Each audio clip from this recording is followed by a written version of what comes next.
All right. Since these hyperbolic functions regularly appear in different areas of physics and engineering, it's useful to spend a little bit of time looking at them. And just like trigonometric functions, we have identities that relate the hyperbolic functions. These are just some of the identities. There are certainly more of them out there, but let's take a look at these. If we have hyperbolic sine, or sinh, of negative x, that equals negative hyperbolic sine of x. What does that tell us about the graph of the hyperbolic sine function? Well, if we evaluate the function at negative x, and the answer is the negative version of the original function, that tells us that this is an odd function, and its graph is going to be symmetric about the origin. So we can learn a little bit by looking at these hyperbolic identities. Let's move over to hyperbolic cosine. If we have cosh of negative x, that is the same as cosh of x. What does that tell us about the function? Well, if we evaluate the function at negative x and get the same function out, that tells us that it is an even function, and that tells us that it is symmetric about the y-axis. There is horizontal symmetry. The left and right-hand sides are symmetric. All right. We have a couple of identities that look very similar to the Pythagorean identities in trigonometric functions, though these are a little bit different. They're not going to be identical because these are different functions.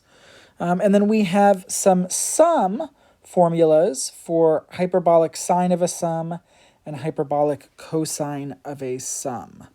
So we've got a few of these, and I want to prove one of these identities just so we can get practice working with these functions. We haven't done anything with these functions yet. So let's look at the first Pythagorean identity, and let's try to prove that cosh squared of x minus sinh squared of x equals 1. Now, to do this, we have to actually look at what these two functions are equal to. So we've got cosh squared of x minus sinh squared of x. And we can go back to the definitions of the hyperbolic functions.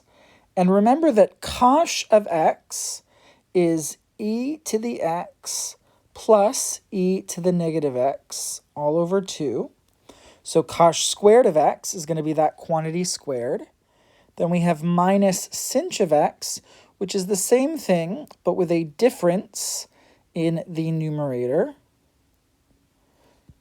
It's going to be minus instead of plus. Now, we need to expand all of this to see what we end up with, because it doesn't look like 1 yet. If we expand both of these, notice the denominators are going to end up being 4, because 2 squared is 4. And then when we're looking at the numerators, these aren't binomials. They're not polynomials at all because they're exponential functions, but we've got a sum of two things squared, and we know how to deal with that when we're squaring a binomial, and it really works the same way here. We end up with the first term squared. E to the x squared is e to the 2x, and then plus 2 times the product of those two things, but e to the x times e to the negative x is e to the x minus x, which is e to the 0, which is just 1. So that's going to be plus 2 times 1. And then plus the last one squared, e to the negative x squared is e to the negative 2x. Then on the right-hand side, it's going to be a similar thing, almost identical, except the middle term is going to be negative, because if we take e to the x squared, that's e to the 2x, but then it's going to be minus 2 times the product of those terms, which again is 1, and then plus that last one squared, e to the negative 2x. And if we look at these terms, we're going to have a fair bit of cancellation. Remember, we've got a subtraction between these, but we've got an e to the 2x minus another e to the 2x. And so those things are going to cancel. We also have an e to the negative 2x minus e to the negative 2x. So those are also going to cancel. And if we look at what's left, in the first one, we've got 2 times 1, which is 2 over 4. And then we've got minus negative 2 over 4. And we know that when we're subtracting a negative, it's the same as adding. And 2/4 plus 2/4 is 4/4, which is equal to 1.